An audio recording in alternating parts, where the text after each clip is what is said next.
just relax, you know? Okay, I'm gonna relax, yeah. Okay, everybody, this is, I'm praying to God I did let me everything just right. do something here. What's that? No, I'm just getting something here. Okay.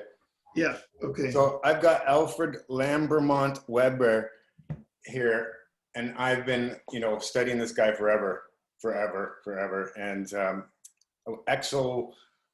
what's exopolitics? Most people don't even know what that means. He knows that, because my first question for you on my project that I'm working on as Space Cadet is going to be, are we alone? Do you want to just answer me real quick for that one?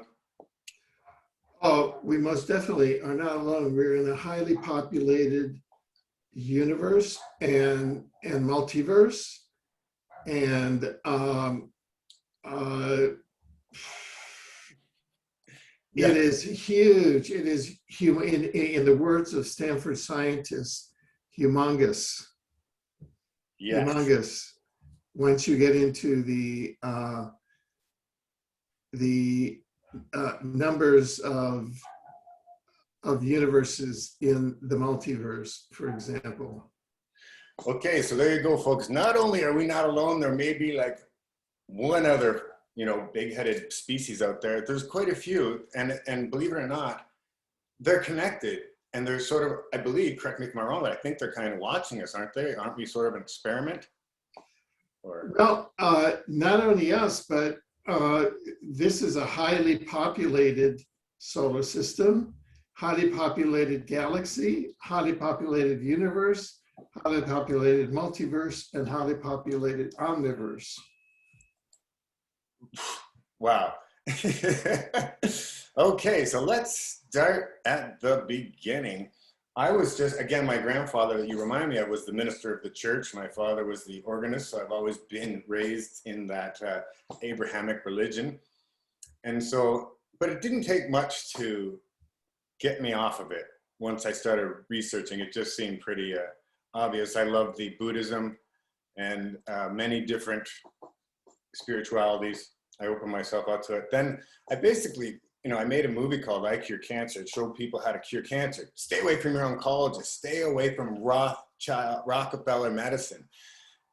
Keynote being Rockefeller. So once I made my whole movie and realized that you can cure things holistically if you stay away from all that Western stuff, I had to find out who the Rockefellers were. That was a nightclub I used to go to when I was 19, So I found out who they were, and then I found out who the Rothschilds were, and then I found out there's off-planet stuff going on. Okay, bingo, that's my next project. And because my friends started calling me Space Cadet, making fun of me, because I started believing in external life. So anyway, I thought I would, I've been listening to the greats like yourself for many, many years, and Gary's like one of my new best friends. You know Gary, right? Yes. Yeah. Actually, Gary came to my, the way we met, he came to my house here in Vancouver. Oh, wow. Yeah, Gary Carlson. I saw him on your show first, and I just fell in love with the guy because he has that pureness to him. There's something about him, same as you. There's certain people you can just read that are like, okay, I want to talk to that person. So, man, I'm going to get all over the place here, but that's how I heard you guys. And because I wrote this book, it's called I Cure Cancer, and it shows you basically you can cure cancer by getting alkaline, becoming holistic. You don't need chemo, radiation, surgery. And then I'm like, well, who are these Rockefeller people? And why do we listen to them? So that's sort of how I got to where I am to ask you what's going on outside of the inner realms here of Earth, because so many people can't believe it. They're like, why would my doctor give me chemo then if it's not good for me? And that's why I made that movie and the book, I Cure Cancer, to teach that. So let's take it off planet now. What happened? What happened to the Bible? The Bible told me that there was one God up there, man in the cloud, making sure everybody didn't do anything wrong, or he zapped them, basically. That's, Abrahamic religions. That's not true then? I don't have to worry about that? Well, the thing is that just to give an indication of the design of what we live in, We live in an organized universe, an organized multiverse, and an organized omniverse. Now, the universe was first discovered in this ordinary cycle of history around 3500 BC by the Sumerian astronomers. And the multiverse was discovered in 1895 by the American scientist William James. And the omniverse there were 3 books published in 2014 that co-discovered or co-established or documented the existence of the omniverse. And one of those books was my book, The Omniverse, the Dimensional Ecology of the Omniverse, that was published in 2014. And what the omniverse is, you could take, like the Einstein equation, E equals mc squared. Well, the omniverse equation is omniverse equals multiverse plus spiritual dimensions. And what the spiritual dimensions are is the intelligent civilization of souls plus spiritual beings plus source, or what you can call God. Now, to examine that equation for a moment, the multiverse, 2 Stanford scientists have estimated that the number of universes in the multiverse is 10 to the 7th to the 7th. And that number is so large that if we tried to write it out in, by 12-point type or by hand, that number would be 260 million miles long. We don't have a name for it. That's the number of universes in the multiverse, and we're in just one of those universes. And this one universe is highly populated. Just here in our solar system alone, our solar system, which is a highly targeted solar system, and which has seen a lot of recent war and destruction. Like in our solar system, there's one 700,000 years ago, our solar system had a vibrant interplanetary human life. We had a very large planet called Tiamat, which was Earth-like, which revolved around the sun. Mars was very large and had a vibrant, it was a verdant planet like Earth. Earth had an interplanetary life, as did Venus, and there were spaceships going back and forth, and we had an advanced interplanetary culture. There was a reptilian nuclear war, reptilian human nuclear war in the solar system about 700,000 years ago. And it's centered around Tiamat. And Tiamat is now the asteroid belt. Exploded the planet, turned it into the asteroid belt. And 2 billion souls that were incarnating on there, humans, were translated, were taken by the universe administration and brought to Earth, and they are now incarnating here as Earth humans. But they still have a lot of trauma. So that's going here. Mars was part of that war, and Mars was a verdant planet, and it in that war was turned into an obloid pumpkin-shaped planet with a very thin atmosphere and a very no vegetation on its surface and a lot of reptiles on the surface, and about 1 million humans, Martian humans, live beneath the surface. So in this solar system, here on Earth, as in third dimension, third density, that is time space, we Earth humans have our backs against the wall because there's still a lot of reptilian human threatening destruction. You know how there have been nuclear wars threatened here on Earth. Thank God that the upper dimensional humans, the Alpha Centaurians, the Pleiadians, and others are looking out for us. And one of the things that I've started just about 10 days ago, I filed a petition with the Canadian Parliament to have the Regional Galactic Governance Council officially recognized by the Canadian Parliament. The Regional Galactic Governance Council is composed of our neighboring advanced human civilizations, the Pleiadians, the Alpha Centaurians, the Sirians, and others. And I got the requisite number of signatures, and it's now on the desk of my member of Parliament, who was coincidentally the first Indigenous Attorney General of Canada, Jody Wilson-Raybould.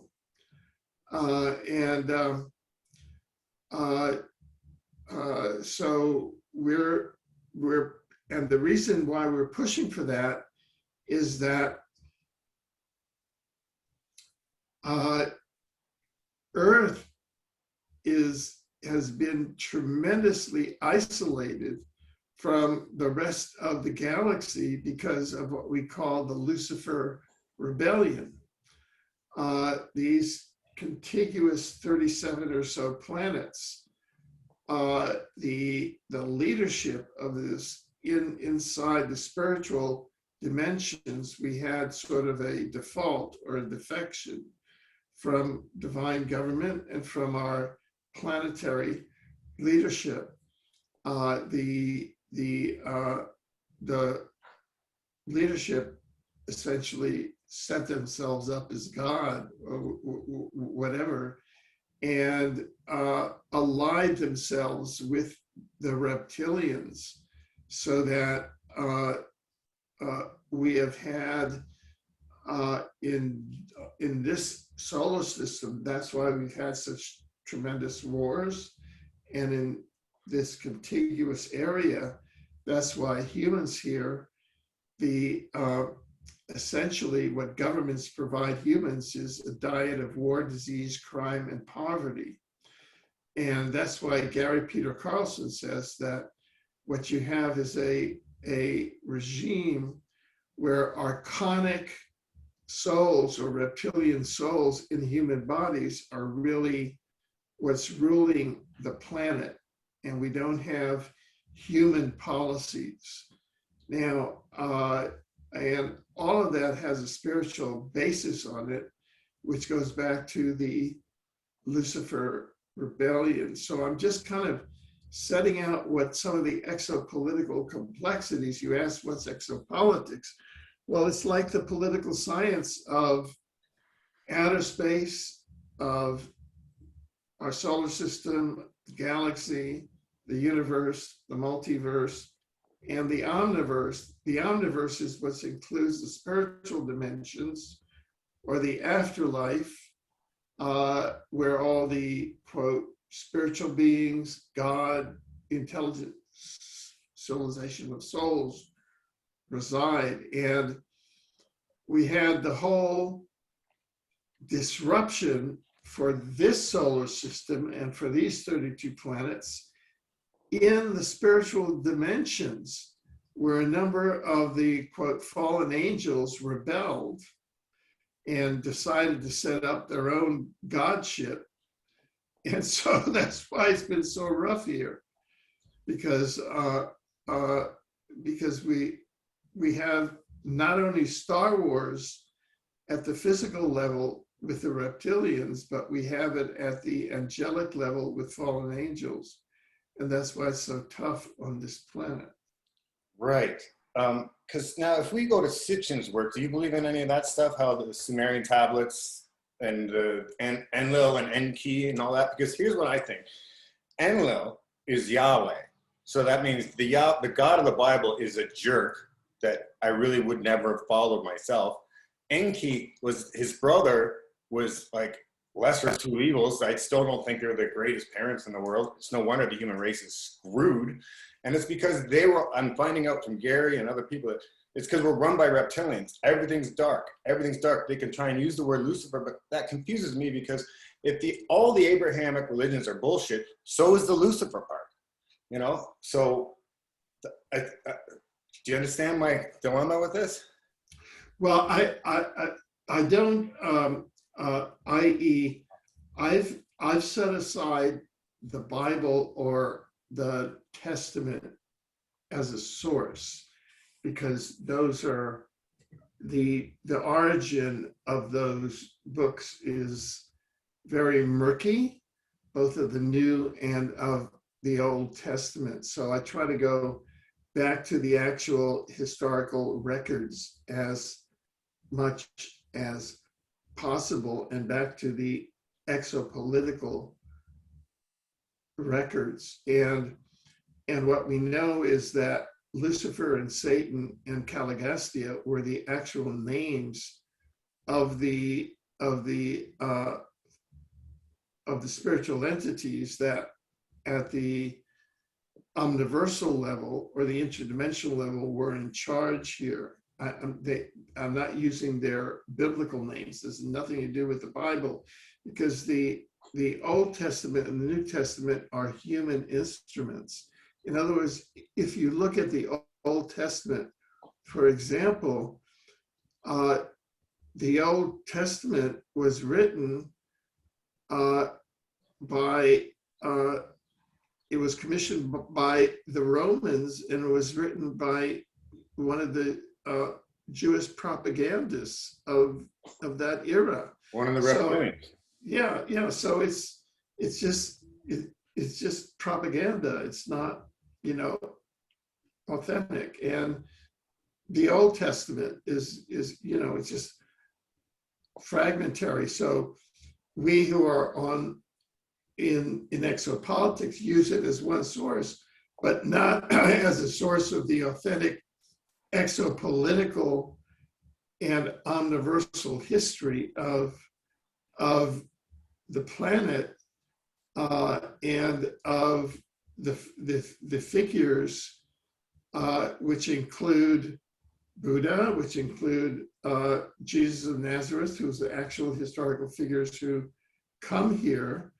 And there are much more authentic versions of the life of Buddha and of the life of Jesus, which are interdimensional channelings, than the Bible, which is a human, often propagandistic record that's written down in 3D rather than interdimensionally. For example, for Jesus, I would go much more with the Urantia book as far as an historical record. And the Urantia book is much more consistent with the life of Jesus. As I understand it, I've been interviewing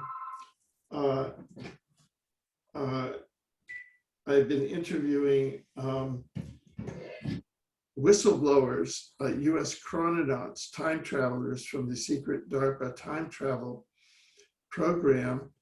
And one of the things that DARPA US time travel did is that they sent a time travel probe back to the time of Jesus with a video documentary unit, and they did a video documentary of the time of Jesus, and they did a video documentary of Jesus, of the crucifixion, and not only that, of the resurrection. They put a camera inside the cave and all of that, and documented it. And it's a top secret classified video documentary. one of the US chrononauts that I've been interviewing, Andrew D. Mishago, has actually seen the video documentary of the crucifixion and has talked to people who have seen the video documentary of the resurrection.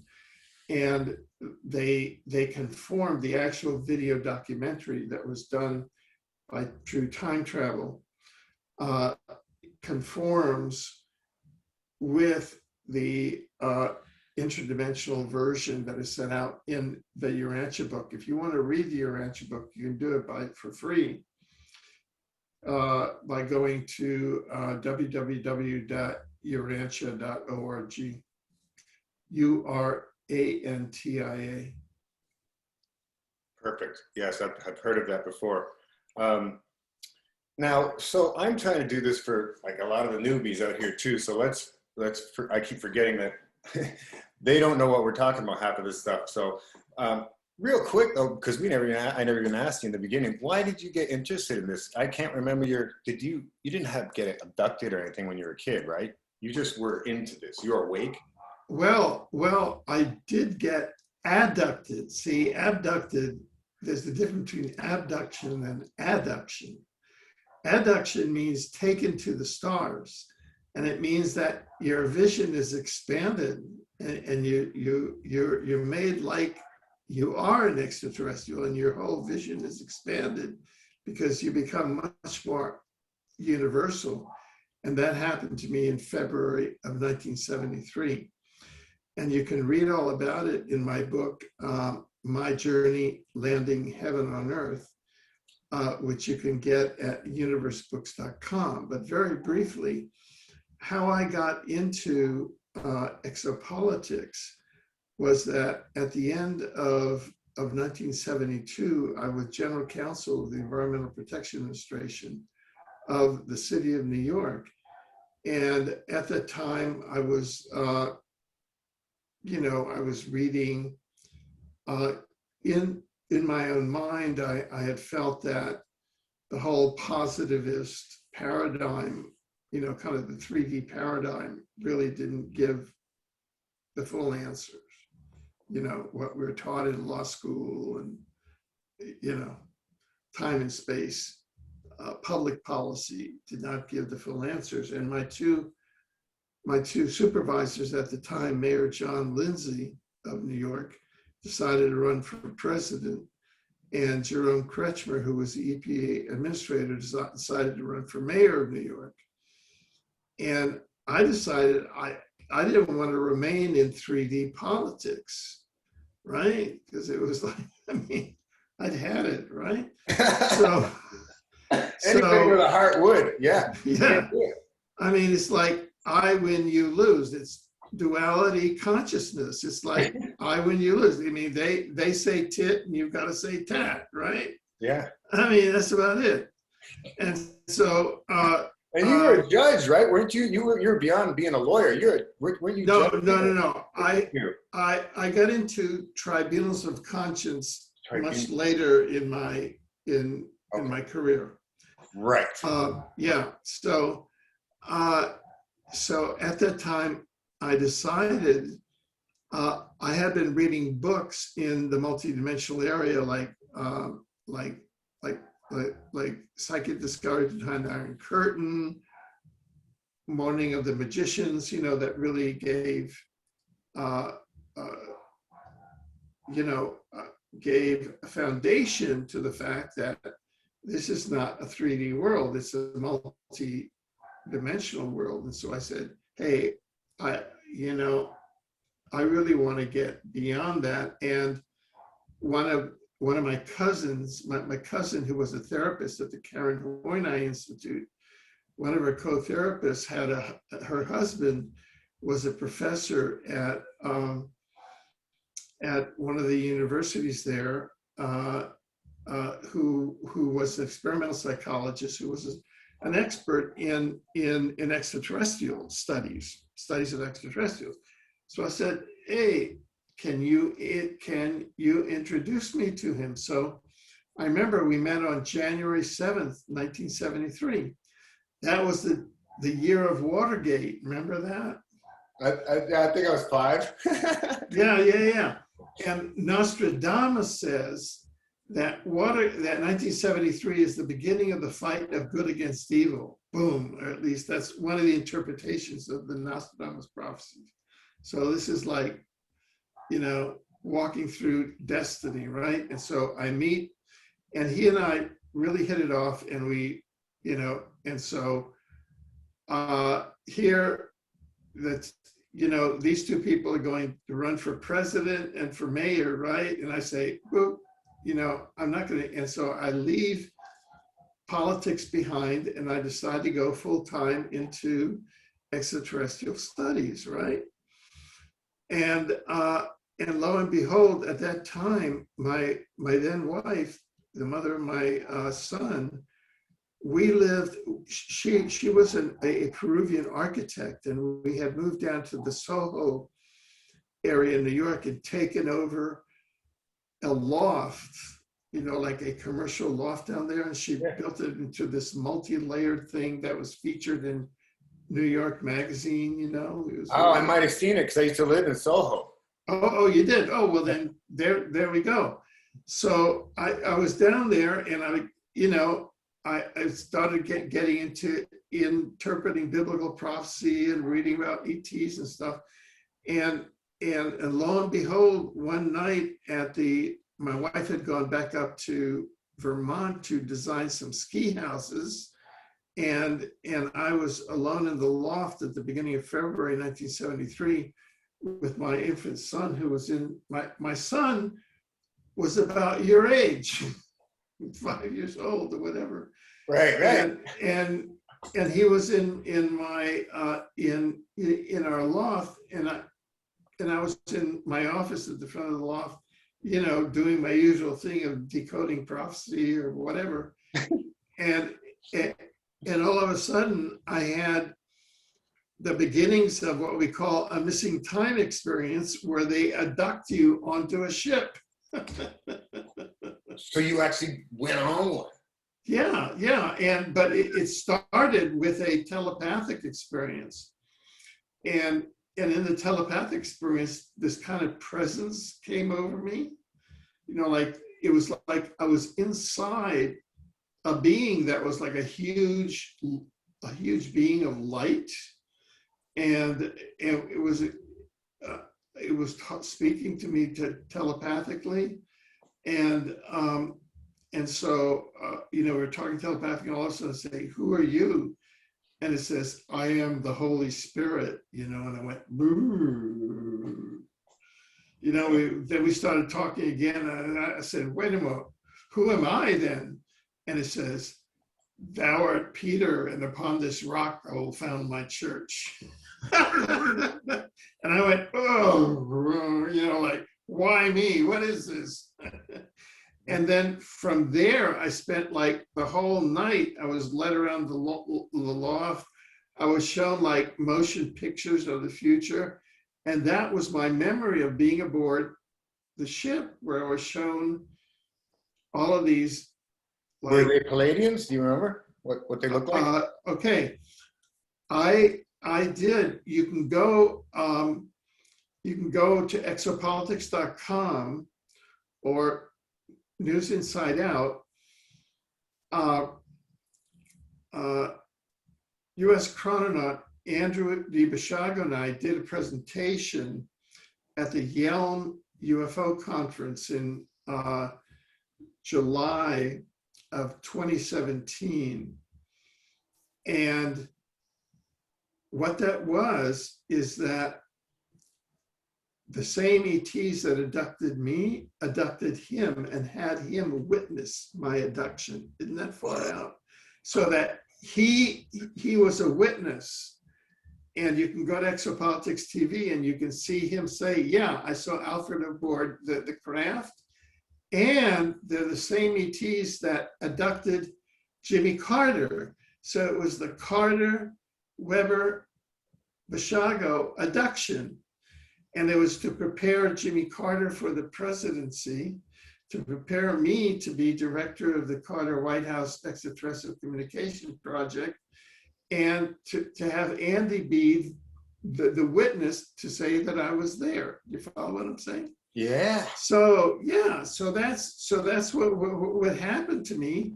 And a month before that, I was like an environmental lawyer in New York, where doing my thing, and da, da, da, da.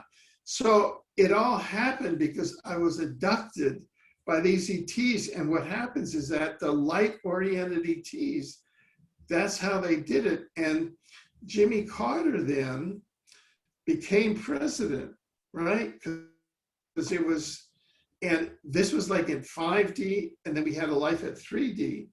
And what happened, that was in 73. And Jimmy Carter then, in 1973, went and filed his UFO report.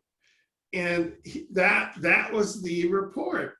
He filed in 1973, he filed his report, which he experienced his thing in January of 69, I in February of 73, and Andy Vishago in 75. But at the spaceship level, it was all one abduction. You see what I'm saying? Oh my and God. yeah, no, it's wild. And then in the transition, Jimmy Carter, in the election of November 76, Jimmy Carter beat Gerald Ford. Gerald Ford was the lawyer for the Warren Commission, and he invented the one bullet theory, the single bullet theory, and he did the cover up that the reptilian faction killed Kennedy. You follow what I'm saying? And Kennedy and Jimmy Carter were half brothers. They had the same father. Whoa. Yeah, because Jimmy Carter's mother was Joe Kennedy's secretary. See what I'm saying? And Carter's the only RH positive US president ever. Every other RH negative. Did you know that? Yeah. There you go. So what happened is that then Jimmy Carter became, in that abduction, Carter got oriented on how to become president. I got oriented on how to become the director of the Carter White House Extraterrestrial Communication Project. And Andy Vishago was the witness of it. And then after Carter won, I was at the time a consultant to Henry B. Gonzalez, chairman of the House Banking Committee of Texas, because he had started the House Select Committee on Assassinations, investigating the assassinations of John Kennedy, Martin Luther King, Robert F. Kennedy, and Malcolm X. So, and then President-elect Carter sent an emissary to meet me at the Carlisle Hotel. And he said, President-elect Carter is very interested in the committee and wants you to stay in contact. And then right after that, I got an invitation to attend a dinner down in Washington, D.C. in Capitol Hill with Carter's Inner Circle. They call themselves JC and the 12 Apostles, Jimmy Carter and the 12 Apostles. So I walk up there to the dinner. It's just this mansion in Capitol Hill. And they say, y'all gonna work for Peanut? Because they call Carter Peanut. So we had rehearsed this up in the ships, but it was at that point that down in 3D, I got the idea to do the Carter White House Extraterrestrial Communication Project, i.e. up in the ships, we had gotten all the ideas, but then back on Earth, back in 3D, is where we were acting it all out. You see what I'm saying? Mm. So then I got that idea. Then I went back and I went back to the Bay Area, and a friend of mine set it up. So I was introduced to Stanford Research Institute, and they offered me a position at this Center for the Study of Social Policy, which is their futures unit. And I said, look, I've just been with the Carter White House. They want to do an ET study. So I started that in the spring of 1977. So we now had a light ET-oriented president. I was directing a project that the light-oriented ETs had done. And then is when the reptilians got involved. You follow me? Mm-hmm. And they got involved in two ways. One, this is amazing. Just so you see how exopolitics operates, because it operates through humans that are compromised by the reptilians. Right. I'm surprised Carter slipped through the cracks, to be honest with you. He's the only one. How did you guys get this close to it is what I want to know. How come the Draconians weren't there ahead of you? Yeah. Because we were up in the ships and we just went through, and that we did it, you know what I mean? And then, so then then what happened is that this guy named Peter Schwartz, who was a fellow futurist, set me up with an assistant secretary of defense on a meeting in the inner ring of the Pentagon. And that was the fatal thing, because that was the first time, and I went there to the inner ring of the Pentagon and it set up that meeting. And that's where I was first targeted by directed energy weapons. And then I was followed by men in black to the airport. You follow what I'm saying? Yeah, oh yeah. And I had just come from a meeting in the Carter White House where they had approved the whole project.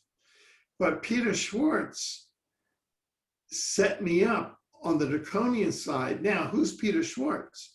Peter Schwartz he was a fellow futurist at SRI, but Peter Schwartz then surfaces in 2010 as the author of the Lockstep report that sets up the Rockefeller Foundation report for the 2020 pandemic. He's the guy who wrote the report that set up the 2020 pandemic. Oh, so it's the same guy's work.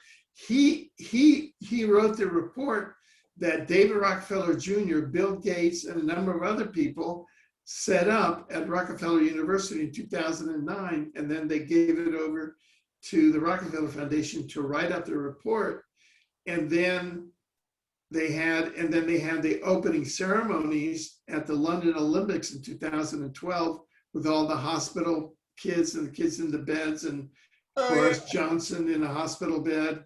And then they had in October 18, 2019, Event 201, and then the World Military Games with a huge COVID-19 opening on the same day.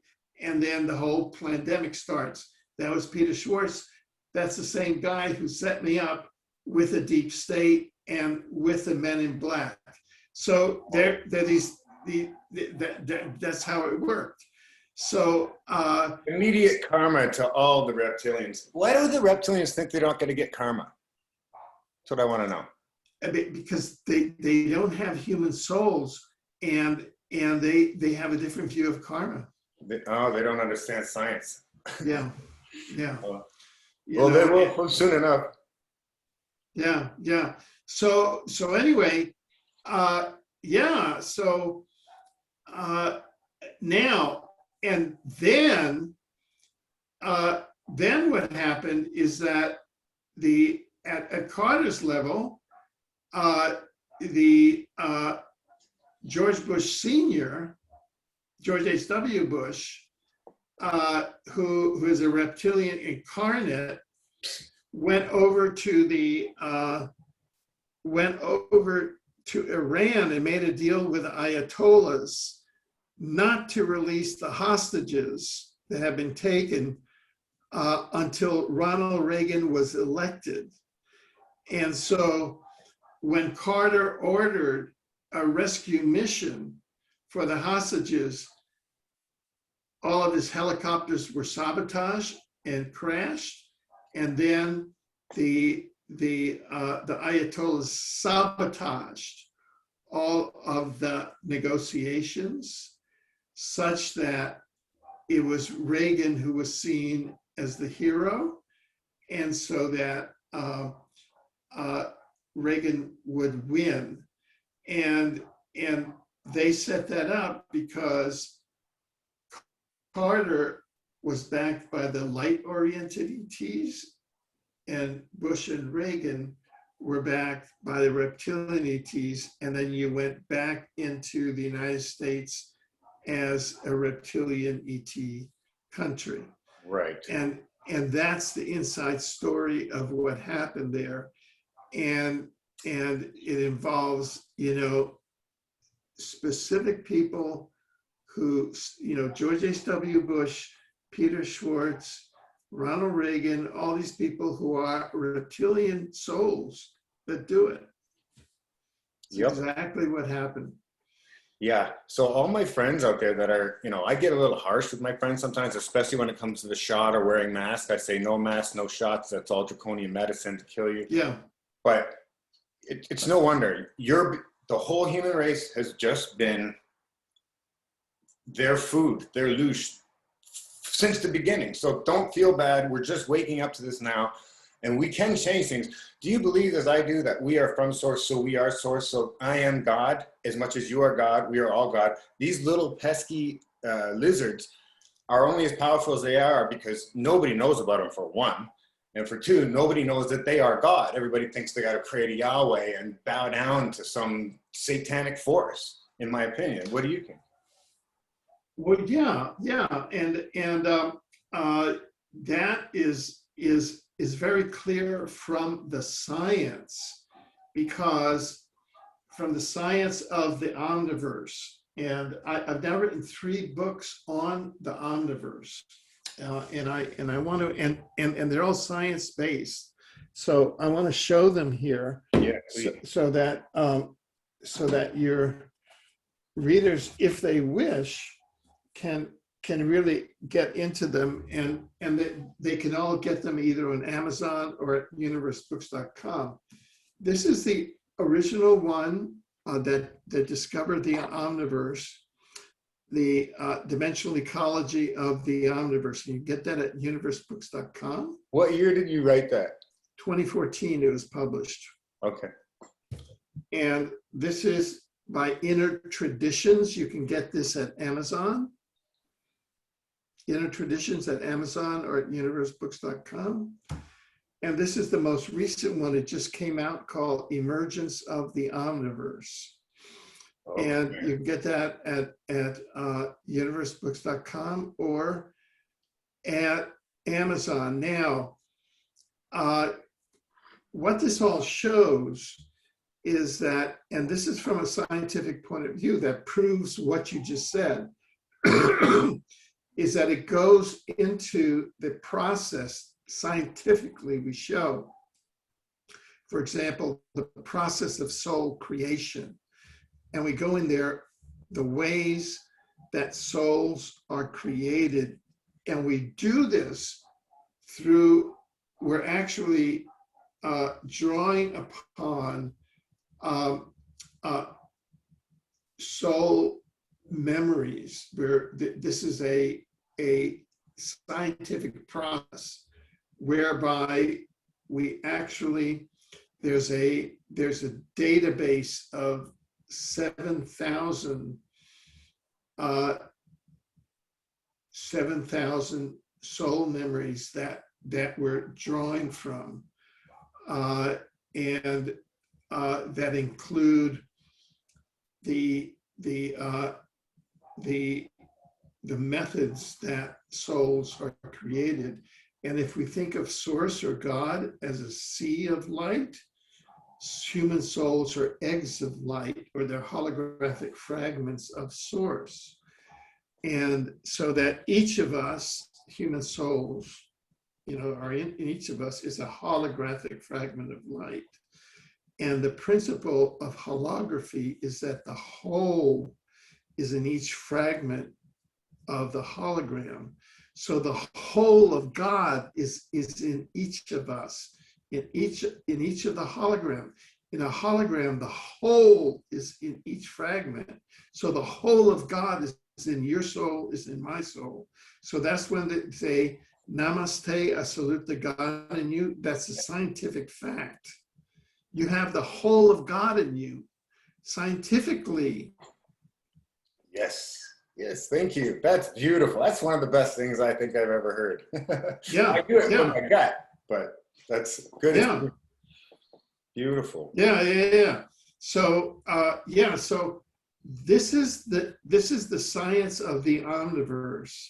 And so basically this is beyond, this is not religion, this is beyond religion, because the Anunnaki ETs impose government, money, and religion to control. So this is beyond religion. And that's why they all wear funny hats. Monarchs and popes, they all wear funny hats. That's a relic from the Anunnaki reptilians that used to rule the planet. And so now that we're busting through that, and now we derive everything from direct science, the science of the omniverse. Universe, multiverse, omniverse. Okay, and the universe is the one, when we look out at those stars, and I can see the Orion stars and stuff, that's in our universe, our galaxy, which is in our universe, right? Yeah, the universe is an organic singularity of time, space, and matter, and that are in multiple dimensions. The multiverse is the totality of universes, and the omniverse equals the multiverse, or the totality of universes, plus the spiritual dimensions. And the spiritual dimensions equal the intelligent civilization of souls in the afterlife, plus the spiritual beings, plus source or God. However, it is the totality of the spiritual dimensions, in other words, the intelligent civilization of souls, plus spiritual beings, plus God, that create and maintain the universes. In other words, we human souls not only incarnate in the universes like we're doing, we incarnate in the universes for soul development. The universes are created and maintained as machines for soul development. And we also participate in creating and maintaining the universes. That's what we do. Now, what's the purpose, man? Like, why? Soul development. Yeah. Soul, the purpose of creating and maintaining the universes is for soul development and to develop God. Really? Yep. Isn't that kind of disappointing? Why? I don't know, man. I mean, what's every day you get up and you go to the grind and you do your best to try and do. I guess I got a little down because since Trump lost and just looks like the reptilians are going to win. There's nothing we can do about it. I'm watching a rape. I'm watching a murder. I don't know how the Palladians watch it. Yeah, but that's a setup. That's a setup. Look, this might be shocking, okay? But you should go and this is probably going to be shocking, but you want to share a link? Yeah. What I'd like to do, let me see if I have it here. Do I have it here? Yeah. Let me just share with you a book that I am writing. Okay. I'm writing a book that I'm actually blogging now. Okay. Okay. And people can go, what you want, if you want to receive this book, you can go and sign up for my free newsletter. And you can do that by going to newsinsideout.com and just sign up for the free newsletter there. Okay? Perfect. Okay, now, here's the title of the book. Trump is 666, the Antichrist, by Judge Alfred Lambremont Webre. Wow. Click to read the book as its blog and watch a video of each chapter at www.alfredweber.com. So you can go also to my name, Alfred Weber, ALFRED, WEBRE.com, and you can read each chapter as each chapter comes online. That's okay? smart. Now, Smart. now you're feeling down because Trump lost. You've been set up because Trump is the 666 Antichrist. He is? Oh, no. Yeah, you have been set up, man. I'm a sucker. Damn. You have been set up. I heard not all reptilians are bad. I've been talking to Gary about it. He said not all reptilians are bad. He's probably trying to win back some karma, but maybe not. No, look, it's a very technical thing. There's a book, the Book of Revelation by John of Patmos predicted a 666 Antichrist. And they've been trying to say forever who the 60, it was Napoleon, it was Hitler, it was Bill Gates. I mean, I have today somebody said, no, it's not Trump, it's Bill Gates. No, Trump fits the bill, I'm telling you. And I'm writing a book, I'm blogging a book. Where you blog a book is that you write it and you release a chapter on the blog so people can read it. Yeah, I should do that with Space Cadet. Yeah. So just go to my name, Alfred Weber, ALFRED, WEBRE.com. And if you go there right now, you'll see the title page, okay? And then I'm going to release the first chapter, okay? Very, very soon. And then I'll start releasing each chapter as it's finished.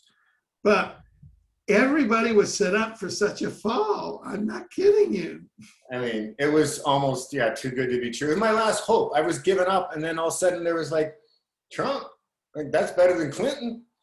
Yeah, it keeps your mind going. No, but you're set up, man. You're set up for a fall. See, these either or things are just these. And you're not anything that is a duality in I win, you lose is a setup. Now, and you're not saying that because you're a democrat, right? I bet you're not a democrat. No, I'm not. The last time I voted green. So okay, yeah. Oh man, I don't even want to start talking about Canada. I'm from Canada too. I'm from London, Ontario. And I didn't know that. Yeah, I'm horrified with it. You're well, we have I'm a judge on a tribunal of conscience against the genocidal technologies pandemic.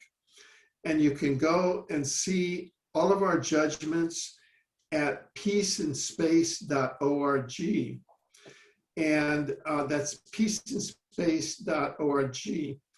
And all of the main leaders, from President Xi, China, the state of Israel, the United States of America, both Trump and Biden, Boris Johnson, all of the leaders of state, we have found them guilty of genocide and crimes against humanity for their role in this genocide. Those COVID vaccinations are in fact the bioweapon. And anybody who takes them, within 5 years, they're probably going to be dead. See, and I got mad at my friends on my Facebook. I said, any of y'all get the thing, just unfriend me. You don't want to win. You don't want to live. I don't want to go down 5 years from now, be brokenhearted because you're too stupid to listen now. Yeah. Send them to peaceinspace.org because we have all of we have there the 108-page indictment. We have the complete virtual trial on November 29th, 2020. We have all of cease and desist orders. In fact, a Canadian-wide organization, Stanford, took our cease and desist orders and put them up on its website and served Justin Trudeau. You know, Trudeau has been judged to be guilty of genocide and crimes. Good. He's total Draco. And we have served the British royal family with our orders at Windsor Castle because they are. Philip Mountbatten said he wanted to incarnate as a virus and get rid of all humanity, and we served them on January 25th, 2021. Here, Elizabeth II, that's her thing, her response.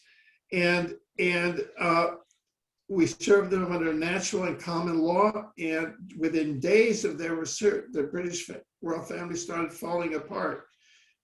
Prince Philip went into the hospital. That's under natural law. And Prince Harry, sixth in line, rebelled against the royal family. Philip Mountbatten, Duke of Edinburgh, he's now under our orders.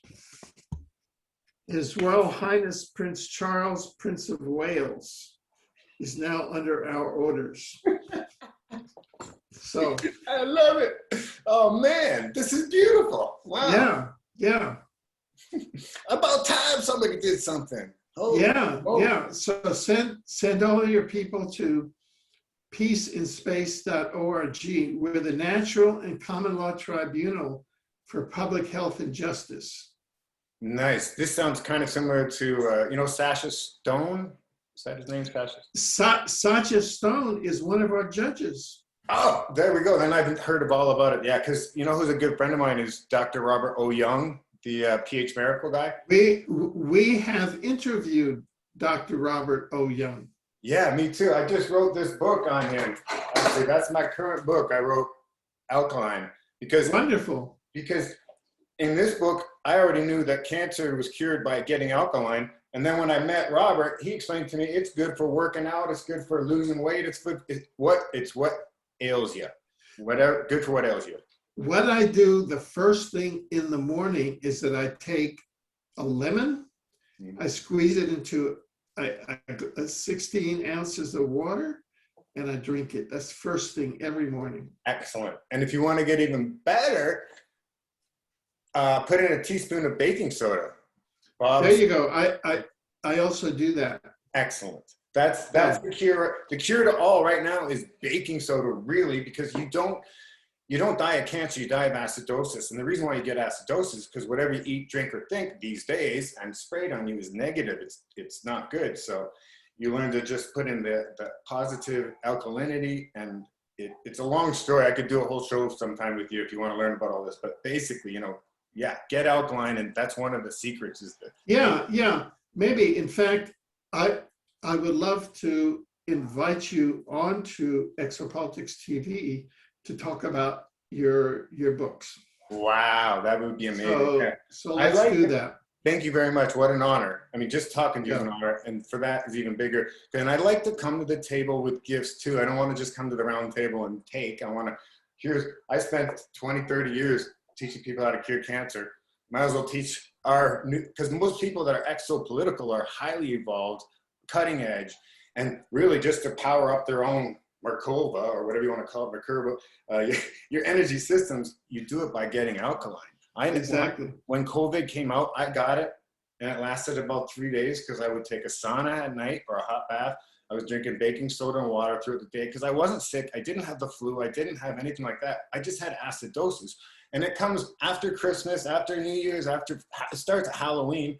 And by the time January, February comes around, everybody gets sick. And it's, folks, it's still the flu. It's not COVID-19. It's just the flu. You getting rid of your acidic acid. Yeah. So There you go. we have that Wow. connection. Excellent. Because we all need to get together right now. I mean, I feel like we're so close, the human race. If we can run ourselves for a change and get rid of the reptilians, or if they want to stay, fine, but they got to stop eating us and living off of our tears. Exactly. Exactly. And I think we can demand it. From what I understand, it's just because we've never demanded it before, because we never knew they were there. So. Very interesting. Yeah, we're working on it anyway. That's why I'm writing this book, Space Cadet. Man, well, I could talk to you for years, buddy. Are you okay for a few more? Or? Oh, yeah, sure. Oh, okay, great. Because it's been about an hour. I don't want to push it, but if you can, let me hit some of these basic questions that I'm trying to get everybody. You said, yes, we're not alone. There's a lot out there. Is the Bible true? You said, well, it's a source of information, but you probably shouldn't, put all your eggs in one basket. The true history of the earth and the human being. The Sumerian tablets, the Atrahasis, the Dead Sea Scrolls, Emerald tablets, the Gnostic texts. These are all things that somebody should really have read if you really want to learn about the history of the human being, right? And where do you think we come from? Was it the Orion Belt? Was it, I forget, Well, yeah, I think a very good model to follow as far as this solar system and Earth is the Lyra Draco diaspora model, and that is you have the Draco reptilians and the Draco constellation and the humans in Lyra, and the Dracos attack Lyra, and there was a huge diaspora throughout the universe. Now, one of the good things is that not before Lyra and Atlantis on planet Earth. This is way before. Way before, and that results in a scattering of humans throughout our galaxy and throughout our universe, and that results in this universe being a largely human universe. So that's a good thing. Right. But we're still battling. You see, this we went over, for example, the history of this solar system, and I was just sharing with some colleagues yesterday the fact that we have right now an invading sentient inorganic artificial intelligence that is invading and terraforming our planet. On top of the Draconians and Reptilians? Oh yeah. In fact, that is the major force, and the Draconians are in alliance with it. And that's the major force behind transhumanism, behind the pandemic, behind the mRNA vaccines. The mRNA vaccines are part of the terraforming of the inorganic sentient AI, which is to turn the humans into robotoidal, bots of the AI. Wow. Okay. Now, and are the archons even above that? Are the archons the evil spirits from a different dimension that even control that? Yeah. Archons are, archons. The AI is more in the universe, that is in the material universe, and archons are more interdimensional. They're part of the dimensional ecology of the omniverse, but the archons, the invading AI, the draconians are all part of this front that want to terraform Earth and deny it as a human divine incarnation planet, which has happened to many planets in our contiguous area. There are many planets that have ceased to be divine incarnation planets. Because the evil takes over and makes it a place where they feed off of us, right? Like we're their sheep. Yeah, but but that's only the reptilian model. Even more drastic is the AI, because when the AI comes, the planet becomes an AI, and the reptilians are just part of that. The AI takes over because the AI wants to be God. And so that the AI is basically like, I'd say, a new plant that fell from an atmosphere out and just started growing. It's like a weed. It's a new thing. It's a new threat for the universe. Yeah, I could put, let me get some of my articles on the AI, and I can put them in the chat for you.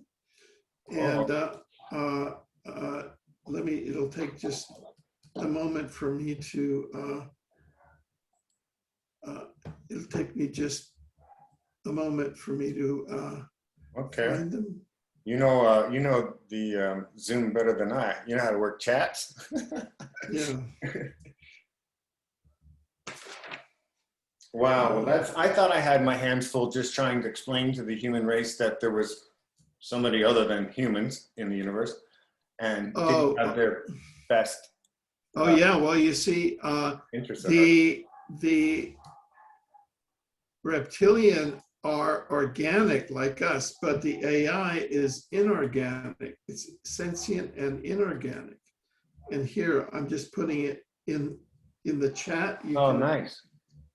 Click on that, and there are a bunch of articles and panels there that I did a year to year and a half research with others on the invading AI. That really began at the time of the Falklands War in April to June 1982, where negative ATs, namely the Draco reptilians, had left a deposit of plasma, black goo, under the Falkland Islands, under Toole Island, as a doomsday device, in case they were pushed off of the planet, that would activate into a doomsday device to terraform Earth into an AI planet if they were ever pushed off. And some blue ETs, starting around the time of World War I, were processing it to deactivate it. And under Margaret Thatcher and Ronald Reagan, the UK and the US found out about it, the human reptilians, and they decided that they wanted to take over the AI, black goo, to weaponize it and make it a profit center. So under the guise of a false flag war, which was the Falklands War, they attacked, made this fake war around the Falkland Islands, but they were really attacking the Blue ET base. And they did that. They destroyed the Blue ET base. They went in and took the black goo, took it back to Marconi Labs. Of course, it turned into like a horror show where the black goo killed all of the technicians there in horrible deaths, escaped into the weather satellite system, and then has been terraforming Earth. The black goo created the internet as a way to, which is based on plasma, as a way to terraform humans and make them into AI. And that's why you see humans walking around staring at their phones, which is plasma. And that's because they're mesmerized by the AI. not by the information. The AI is turning everybody into robotoids. Oh my God! So we're in much more trouble than I thought. We are in deep shit. I thought it was just we could take out a few draconian reptilians, maybe will them away. But you're saying there's also an iconic. That's why we have the pandemic with the mRNA vaccines. The mRNA vaccines are to turn the humans even more into AI bots and robotoids. Wow. At the DNA level. This is serious. You know, they want to turn this planet into the transhumanist agenda, which is an AI planet. So it's no longer a divine incarnation planet where human souls can incarnate. Is there any hope for us? Is anybody on our side? Oh yeah, that's why this is all about. That now, if you get into this book, this is really interesting because here we have a dialogue in this book. We have Wes Penray and myself have a dialogue here. Wes Penray says, it's all over for Earth. We have to abandon the battlefield, okay? And I say, no. I say, no. We have to stay here and transform Earth. So that's why I say this is a time for the emergence of the omniverse on Earth. Love it. Love it. Okay. That's going to be my next thing to read then, because I'm trying to put a plan together. You know, I was a kickboxing champion. I've been a martial artist my whole life. I was so impressed when I read your bio. I have a humble, in fact, you can't see it. Maybe you can see that. That is my yellow belt in Aikido. Aha! Right on. That's cool. Yeah, man, I've been a warrior my whole life, and that's why I knew to find masters. You're my master, my new master, one of them, you know. Oh, no. Listen, we all are each other's masters. So, okay. You know, but I mean, yeah, Aikido was very important to me at a very instrumental part of my life. And, you know, I was down in Brownsville, Texas. Nice. Yeah, and I've been doing jiu-jitsu too. I was a good black belt in Kempo karate, and I've got a few title belts for kickboxing. But I recently started studying Gracie jiu-jitsu, so I learned the ground game a bit. And that's a lot like Aikido. Jiu-jitsu came from Aikido, I think. It's about using the energy against them and stuff. So it was a really good philosophy with me. My lifestyle changed too. I went from hammering and smashing to being more spiritual, and my martial art showed that. But yeah, I'm glad you like that. It's good stuff, man. And now we take those principles and apply it to what we're doing here with this. And I just can't go down without a fight. I don't care how bleak it looks. Yeah. I mean, and it. That's yeah. So we are in a martial arts situation on planet Earth. Yeah. And I would love to do a follow-up interview with you once you've had a chance to go over this. For sure. And get your assessment on how we can pull this out and keep Earth as an incarnation venue for human souls. See, because the great masters, Buddha, Jesus, came here to save Earth. That's why they came here, to preserve Earth as an incarnation venue. So it's a nice place to be without the draconian and reptilian rule and medicine. Yeah. Now but we have to look above and beyond the reptilians to the AI, because that is the ultimate danger. Man, my question when they first came out is, how come we can't just turn it off? Can't we just turn their power systems off? Like, how do they keep running to themselves? Well, they are. You know, they are inorganic, and they run on their systems. Oh, so they're not like it's not, when they say artificial intelligence, they don't mean this computer right here. They mean fifth, sixth dimension, whatever, way out there stuff from the other side. Yeah. Now It's not the our. the inorganic sentient artificial intelligence is a being. It's an entity that lives in plasma. Oh, like so the black goo is, although it's not organic, it's still alive. It's inorganic, alive. Wow. How does that, so something synthetic can live with it's got a soul. It's got a motive soul, and that's why it built the internet, and it can inhabit. It inhabits the internet. It inhabits. It controls data, and that's why it wants to digitize humans, and right now is trying to change human DNA to make humans a bot like them, so it can control humans like it controls robots. Do you think at the end of the day they're trying to get work done, like bridges built, or are they just like to punish and like to torture? They run communist China. The AI runs communist China. So they get off on torture. That's why communist China doesn't believe in God, because the AI is taking over communist China. The AI runs the Rothschilds. The AI runs the Rockefellers. The AI runs all of that.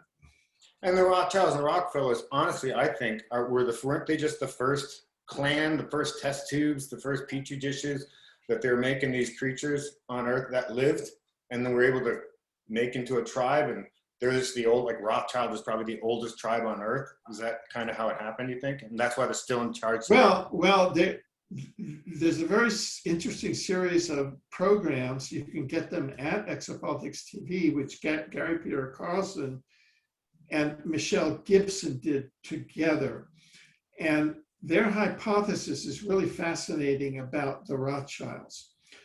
And it's this, that the Philadelphia experiment in 1942 actually went back in time to 1741 and caused a tear in time-space in 1741, around there, 1721, 1741, caused a tear in time-space and allowed a whole group of archonic souls in 1721, 1741, and those archonic souls are that should never have come into Earth, and those archonic souls incarnated as the Rothschilds.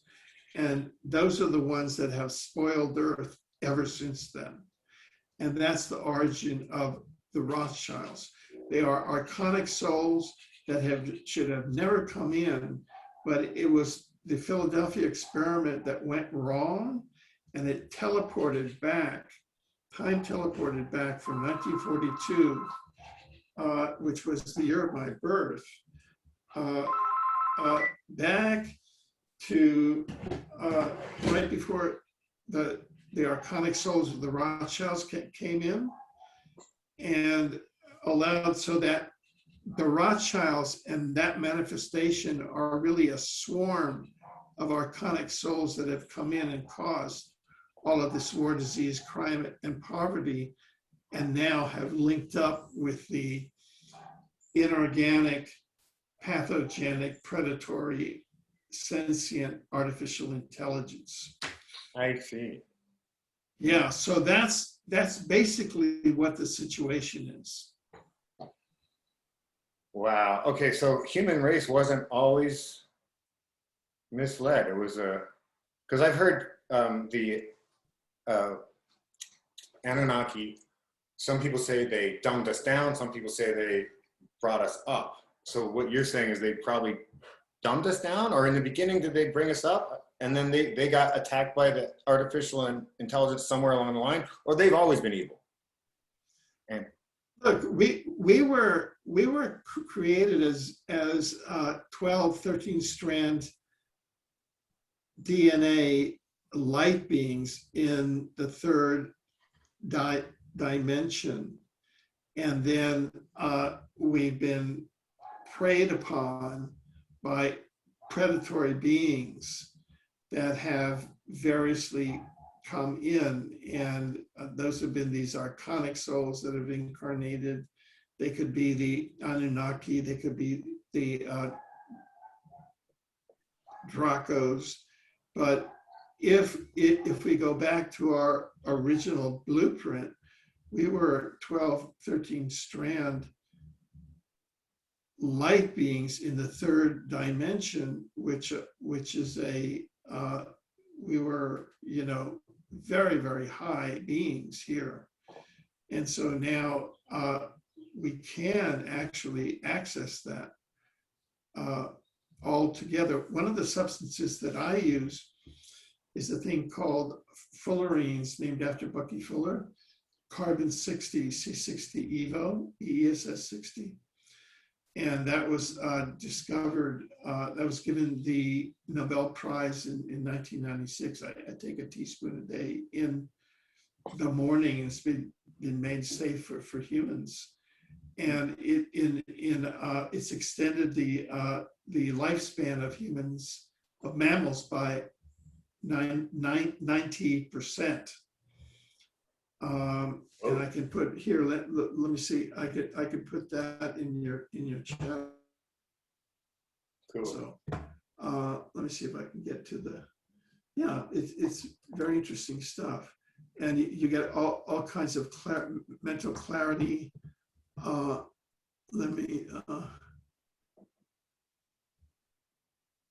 me get that for you.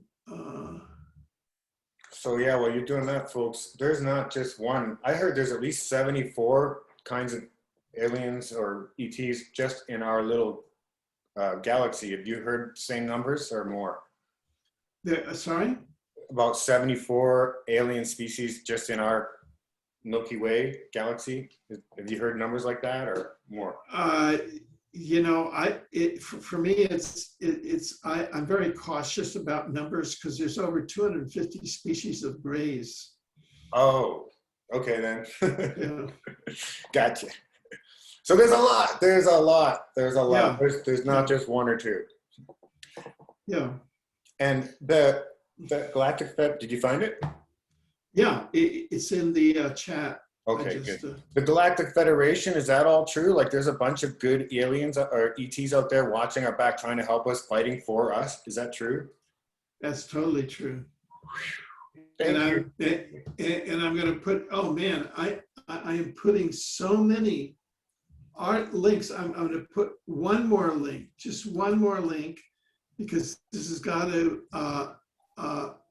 you know, I've got to let you know about this petition in the Canadian Parliament. Yes. Because that's to recognize the Galactic Council. Let me just get that now. This is amazing. This show is so amazing. I'm gonna have to watch it myself 3 or 4 times just to take notes and look stuff up and get books. Man.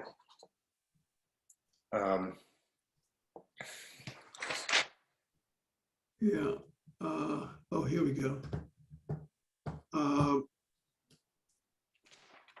Here we go.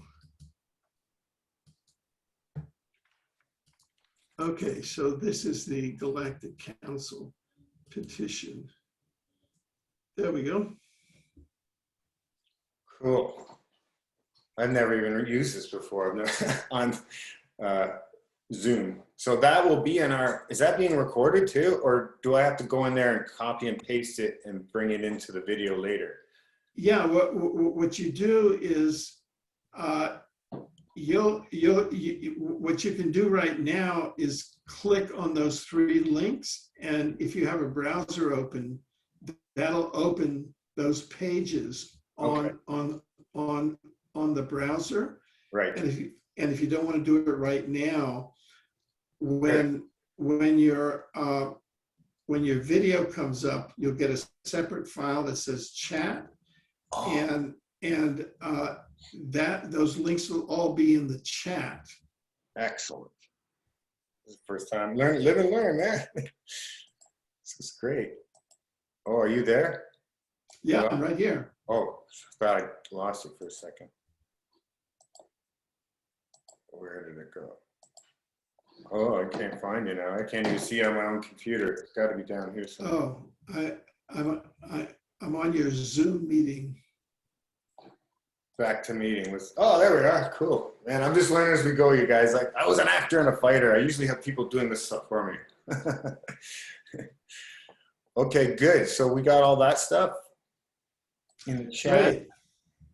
I'm trying to think, is there anything we missed to bring these newbies up to par a bit? Why do we even care if there's ETs?